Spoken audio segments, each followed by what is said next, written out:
오늘 본문 말씀은 우리가 신앙생활 하면서 거짓 선지자, 다시 말하면 하나님을 섬긴다고 하고 복음을 전파한다 하지만 그들의 마음속에 진정한 하나님에 계시는 것이 아니라 잘못된 것들이 있는 것을 말하는 사람입니다. 디다케라는 책이 약 100년, 오늘날이 2015년이죠. AD 100년 정도에 예수님의 제자들, 그 다음 세대, 다시 말하면 우리가 속사도라고 칭하는 사람들입니다. 다시 말하면 예수님의 제자들은 사도들이에요. 그렇죠? 인류에서 사도는 딱 12명, 예수님의 제자, 여기다 이제 바울이 속하면 13명, 예수님에게 직접 교육을 받았던 사람, 예수님의 직접 제자를 우리가 사도라고 부릅니다. 그러니까 예수님하고 함께 했던 사람들이죠. 그 12명의 제자들, 바로 그 12명의 바로 제자들을 우리가 속사도라고 부르죠. 그러니까 우리들은 예수님을 보지 못했고 성경을 통해서 그리고 전해 들어오는 그런 이야기를 통해서 예수님을 보았지만 이 속사도 이 사람들은 자신의 바로 스승이 예수님과 함께 식사를 했고 예수님과 함께 여행을 했고 예수님과 함께 오병이어의 기적을 그리고 물이 잠잠한 기적을 죽은 자가 살아나는 기적을 함께 묵도했든지 함께 했던 사람들이 스승이에요. 그러니까 얼마나 생생하게 예수님의 일을 들었겠어요. 생각해 보세요. 그렇죠? 예. 직접 경험한 사람에게 이야기를 듣는 것과 들은 이야기를 전해주는 것은 그 차원이 다르기 때문에 그렇습니다. 법정에서 증거 능력으로 증거로 삼아서 증거가 맞다 증인으로 맞는 것은 직접 만난 사건에 대한 것은 그래요. 내가 죽이는 것을 보았다. 좀 험하지만 좀 약해서 내가 때리는 걸 보았다. 직접. 이거 증거 능력이 있어요? 없어요? 내가 보았어요. 내가 가서 검사 앞에서 내가 봤어요. 이렇게 말하면 있어요. 그렇죠? 근데요. 최 목사님 하는 것을 최 목사님 봤다고 내가 들었어요. 있어요? 없어요? 그건 능력이 되지 않아요. 그만큼 직접 경험했던 것은 그만큼은 능력, 힘이 있어요. 속사도도 마찬가지예요. 그 속사도 그 시절에 자신들의 그리스도 안에서의 생활들에 대한 교훈집을 디다케라고 합니다. 그 디다케에 나와 있는 내용 중에 하나가 거짓 선지자를 판별하는 법에 대한 이야기가 나와요. 여러분, 가짜 목사님 여러분 판별할 수 있으세요? 가짜 성도는요? 가짜 장로님은요? 가짜 권사님은요? 근데 디다케에는 분명히 기록되어 있어요. 뭐라고 하냐면요. 행동을 보아라. 행동을 보아서 합당한 행동을 하지 않으면 거짓 선지자다. 와, 무서운 말 아니에요? 저는 그것을 보는 순간 온몸에 전율을 느꼈어요. 아, 행동이 올바르지 않으면 거짓 선지자구나. 행동이 올바르지 않은 목사는 거짓 목사구나. 장로든 권사든 행동이 올바르지 않으면 잘못된 거짓 장로, 거짓 권사구나. 여러분, 그만큼 우리는 행동을 똑바로 해야 한다라는 사실입니다. 오늘 이 거짓 선지자가 창궐하는 시대에 살아가고 있어요. 우리는 정말 많습니다. 이단도 그렇고요. 바로 그러한 문제 가운데 우리는 어떻게 살아가야 할까 늘 고민되고 깊이 생각해야 할 신앙적 과제 아닌가 싶습니다. 1804년도에 태어나서 1868년도에 영국의 총리였던 벤자민 디즈레일리. 외국말은 왜 이렇게 어려운가 그래. 우리나라 말이 얼마나 쉬워. 김정선, 그쵸? 벤자민 디즈레일리라는 사람이 남긴 말입니다. 세상에는 세 가지의 거짓말이 있다. 거짓말쟁이가 있다. 세상에 세 가지. 첫 번째, 그럴듯한 거짓말. 두 번째, 새빨간 거짓말. 세 번째, 통계. 통계라는 게 뭔가 아시죠? 통계. 통계, 이렇게 세 가지를 거짓말이라고 말을 했어요. 이 벤자민 디즈레일리 이 총리는 통계 수치를 정말 자주 인용했던 사람으로 유명하대요. 만약에 국회에서 국회의원들이 불러가지고 막 날카로운 질문들을 이 총리에게 하잖아요. 그러면 이 총리는 각종 통계 수치를 잘 이야기를 하면서 그 위기의 모면 순간을 잘 빠져나갔다라고 한답니다. 만약에 요즘 국민의 복지에 대해서 어떻게 이 문제를 어떻게 하시겠습니까? 라고 하면은 노인의 문제가 저 심각하고 물질적인 문제에서 34.5%의 문제가 있어서 이런 식으로 숫자를 이야기를 해서 잘 빠져나가고 아주 통계 수치를 정말로 잘 이야기했던 사람이래요. 근데 어느 날 그날도 국회의원들의 질문에 아주 그렇게 통계 수치까지 이야기를 해가면서 잘 마무리를 짓고 내려오다가 쪽지를 땅에 떨어뜨렸어요. 떨어졌네. 자기는 모르고 그냥 지나온 거예요. 그런데 항상 저 총리는 정말 해박하다. 너무나 어떻게 저렇게 모든 것들을 저렇게 수치로 해서 잘하는가 하고 궁금했던 국회의원 자리에 마침 떨어진 거예요. 국회의원이 탁 주워서 도대체 여기도 뭘 써있을까 다 봤는데 세상에 뭐예요?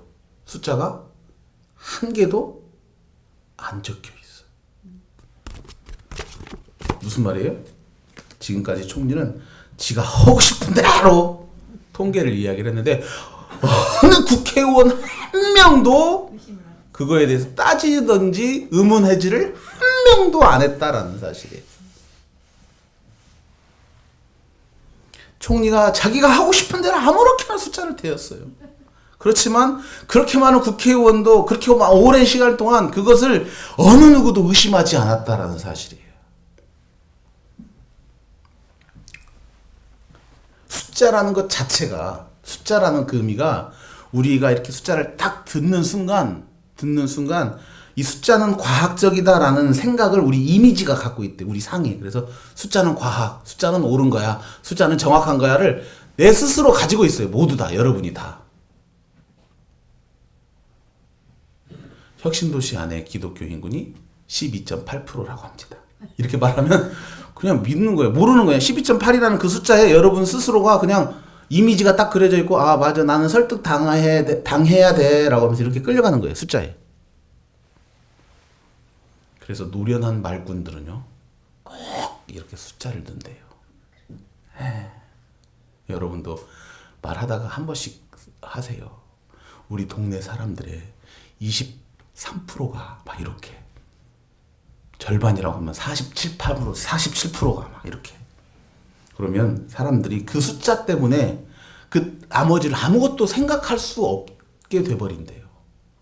그리고 어느 누구도 그 숫자가 틀렸다라고 말할 수 있는 과학적 근거를 댈 수 없대요. 왜냐하면 숫자가 가지고 있는 비정상적인 통계 수치 때문에 그렇다는 얘기죠.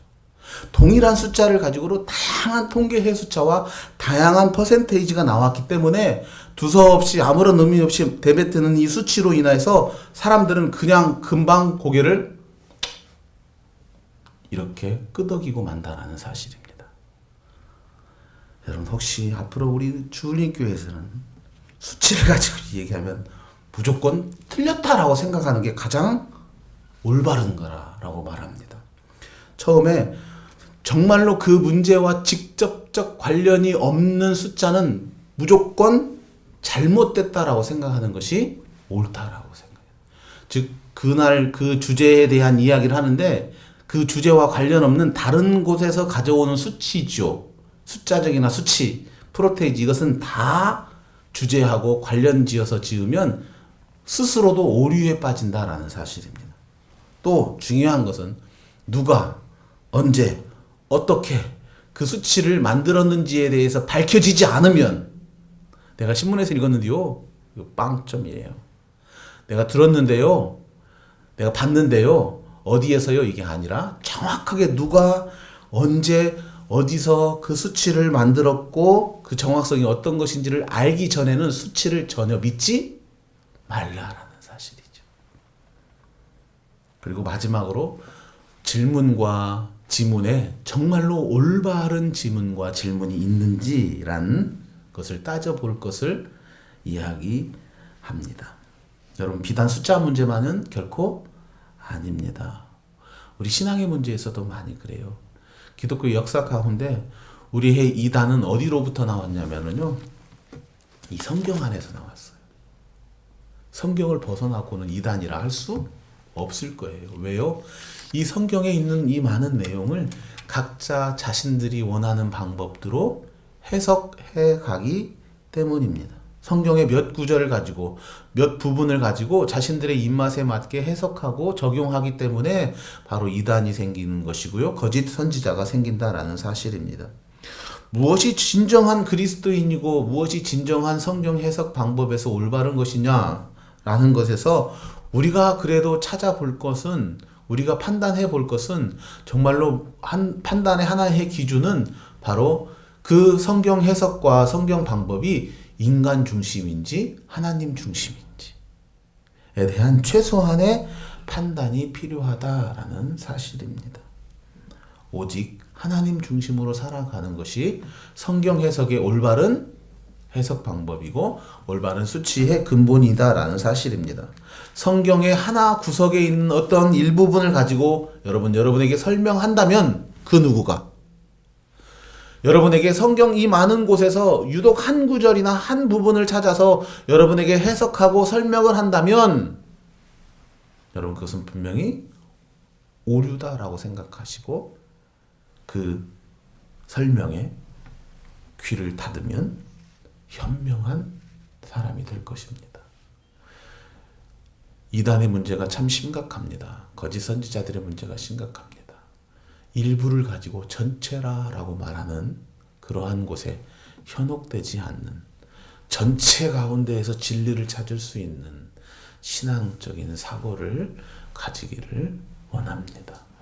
혹여 여러분의 주위에서 한 구절 한 소절을 가지고 여러분에게 접근해서 봐봐 성경에도 나왔어 라고 말하는 그분을 좀 더 경계심을 가지고 우리의 성경에 있는 전체 속에서 진리를 발견하는 저와 여러분 되시기를 소망합니다. 스웨덴의 유리세공으로 유명한 코스타보다라는 회사에서 소비자를 상대로 3개의 작품을 경매를 올렸다 합니다. 유리 제품 하나, 유리 제품 2개, 유리 제품 3개 이렇게 경매를 붙였대요. 그런데 경매에 참여하는 사람들이 여러분 경매는 뭐죠? 자, 이걸 경매에 붙이겠습니다. 자, 부르세요. 1,000원. 1,000원 나왔습니다. 예? 1,100원. 1,100원 나왔어요. 1,300원. 1,300원. 안 사가. 갑자기 조용했던 혜연이가 막 경매한다니까 눈이 반짝반짝 안 사간대. 1,300원 나왔습니다. 만원. 만원. 11,000원. 이렇게 해서 결정이 나면 돈을 지불하고 가져가는 것이 경매인데요. 이 코스타보다에서는 돈을 전혀 들이지 않는 경매가 이루어졌어요. 돈이 안 드는 경매를 했다라는 사실이죠. 그게 무엇냐면 조금 전에 말한 것처럼 코스타보에서는 아름다운 유리세공을 하는데 하얀 방 안에다가 이 작품을 3개를 갖다 놓아요. 그리고 사람이 들어가서 심장 박동 있죠. 그것을 박동기를 몸에다 달아요. 달고 난 다음에 보여줘. 그 순간 심장 박동수가 가장 높게 뛴 사람, 그러니까 작품을 보고 흥분한 사람 있잖아요. 충격이라든지 아니면 그 작품을 보고 이 마음속에 감동이 오는 그 충격, 그 심장 박동수가 가장 높은 사람에게 낙찰되는 거. 예, 그러니까 경매는 경매인데 돈이 하나도 없는 경매. 이것은 무슨 것을 이들이 의미했냐면 홍보를 의미했어요.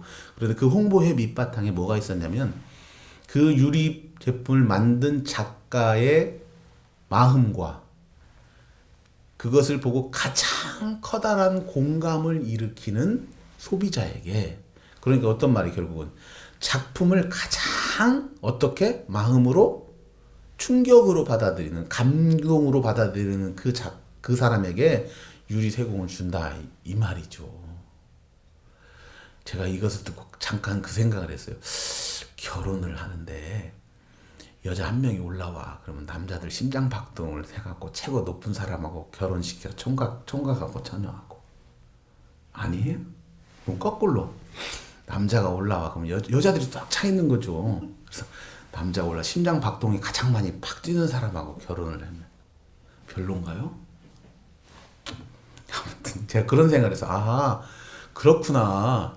이렇게 작품을 만든 사람하고 그 작품을 보는 사람하고의 공감의 모습, 가장 커다란 공감을 느낄 때 느끼는 그것을 통해서 경매를 한다라는 것. 다시 말하면 지금 오늘날 우리가 살아가고 있는 이 시대가 화두가 되는 말이 바로 공감이다라는 사실이죠. 마케팅에서도 물건을 팔고 사고 하는 이 마케팅에서도 공감적인 것들이, 공감이 가장 최고의 화두가 되고 있다라는 사실이죠. 그래서 여러분 공감 마케팅이라고 들어보셨어요? 공감 마케팅? 접촉하고 그곳에서 자신들이 소비자를 이해하고 또 그 물건 속에서의 소비자가 스토리를 이해하고 소비자와 그 브랜드 사이에 어떠한 함께 관계할 수 있는 것들을 만드는 것. 이것이 바로 공감이거든요. 요즘 여러분 광고 보면 마지막 끝날 때까지 혹시 도대체 무슨 물건을 파는지 이해할 수 없는 것 있죠. 다 이해해요?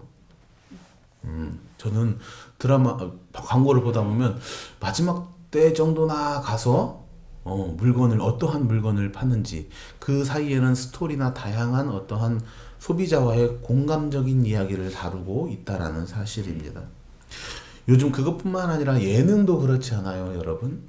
웃기긴 웃기는데요. 웃기긴 웃기는데 어떻게 시청자와 함께 공감할 수 있는 프로그램들을 참 많이 합니다. 그 중에 최근 많이 인기 있는 게 뭐예요? 저는 안 봐봤지만 박명수를 웃음 사망꾼으로 만들었던 뭐예요?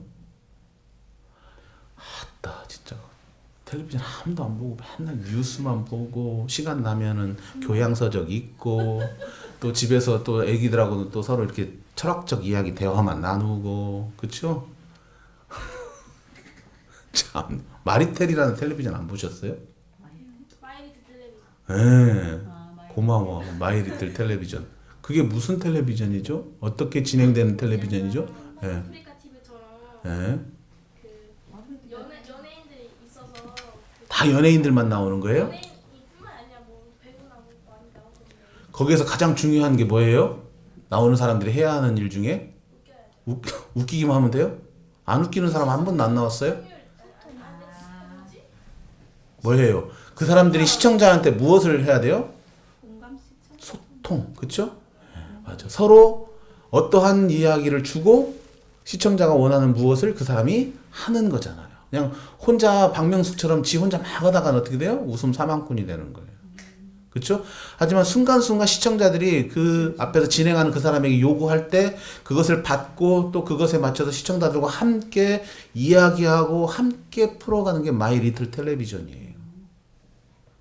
그 3시간 동안 인터넷에서 생으로 함께 이야기를 하고 편집해서 1시간 동안 방영하는 것이 마이 리틀 텔레비전이죠. 그곳에서 그 사람들은 무엇을 파냐면 자기 자신을 파는 거예요. 자기 자신에 대한 이야기와 자기 자신이 시청자들 위해서 무엇을 해줄 것인가에 대한 이야기를 하는 거죠. 물건을 만들었고 팔아가면 팔아가라라는 게 아니잖아요. 그렇죠? 자, 이거 내가 만들었으니까 사가? 이게 아니에요. 뭐예요? 내가 이걸 만들려고 하는데 우리 함께 만들어 보실래요? 여기를 무슨 색깔로 할까요? 빨간색이요? 여기는 파란색으로 해볼까요? 녹색으로 해볼까요? 키는 적당할까요? 이게 마이리틀 텔레비전의 주 테마에 깔리는 내용이잖아요. 공감이에요. 여러분, 얼마 전에 꽃보다 할배, 나이 많이 드신 할아버지들이 나와서 여행하는 것 왜 이렇게 열광지죠, 사람들이? 그 안에서 그냥 너무나 편한 것들을 서로 보는 거예요. 삼시세끼 어촌편 보셨죠, 여러분? 누구예요? 차승원 씨하고 누구죠? 유해진. 그분들이 그냥 아무것도 하지 못하는 사람들이 나와서 그냥 남자들끼리 앉아갖고 하루 종일 뭐 하는 줄 아세요? 아침 일어나서? 밥에 먹는 거예요. 그 아침밥 먹고 설거지하고 뭐해요? 점심밥 준비해요. 그리고 점심밥 준비하고요. 저녁밥 준비해요. 그거밖에 안 해요. 삼시세끼! 그거만 해. 그거 하는데 사람들이 열광을 해요. 바라보고 있어요. 왜요? 공감하기 때문에. 바로 그 공감이 오늘날 우리가 살아가는 곳에 가장 필요하고 절실하기 때문에 사람들이 그 앞에 앉아서 그걸 바라보면서 열광하고 또 관심을 갖는 거예요. 여러분, 교회는 세상을 바라보면 그때는 이미 끝난 것입니다. 하지만 세상과 소통하지 않고 세상과 공감하지 않아도 교회는 끝이에요. 성도도 마찬가지입니다. 성도가 세상을 바라보면 그 성도의 삶은 끝이지만 성도가 세상과 전혀 교통하지 않고 소통하지 않으면 신앙의 문제에서도 끝이다라는 사실이죠. 특별히 저는 주울림 교회가 세상과 깊이 소통하며 공감할 수 있는 그러한 공동체가 되었으면 좋겠습니다. 또한 성도들도 마찬가지죠. 여러분, 세상은 때때로 우리로 하여금 유혹하게 하고 넘어지게 하고 우리의 신앙의 생활을 송두리째 앗아가 버릴 수 있는 위험한 일도 많아요. 특히 우리 자녀를 둔 부모님들은 그렇습니다. 우리 아이들이 조그만의 실수로서 온전히 회복할 수 없는 잘못된 길로 돌아서 버릴 수가 있거든요. 비록 다시 돌아온다 해도 그 상처는 아이들이 평생 가지고 가야 할 만큼 세상은 참 결코 호락호락하지 않는 곳입니다. 하지만 그렇지만은 그곳은 하나님이 자신의 아들을 세상에 십자가에 매달을 만큼 희생할 만큼의 사랑한 곳이다라는 것을 우리가 깨달아야 돼요. 여러분만을 위해서 예수님이 돌아가신 게 아니에요. 그 우리가 남겨져 있는 어쩌면 80%의 그 세상을 향해서도 오늘날 기독교인이 20% 이런 말 하면 안 되는데 20%라고 말하잖아요. 보통 20% 좀 넘는다. 25% 많게는 그 외에 80, 75%가 넘는 그 세상의 많은 사람들을 향해 예수 그리스도께서는 돌아가셨어요. 우리의 전유물이 결코 아닙니다. 바로 그 세상을 향하여 예수님이 그렇게 자신을 희생했던 것처럼 우리 교회가 또 우리 자신들의 신앙인들이 그 세상을 향하여 그 세상의 가치와 그 세상의 많은 것들을 바라보고 원하는 게 아니라 품어낼 수 있는 신앙적 넉넉함과 깊이를 우리가 소유해야 합니다. 바로 신앙의 깊이와 넉넉함으로 세상을 품을 수 있는 그러한 교회와 우리 그리스도인들이 되시기를 소망합니다.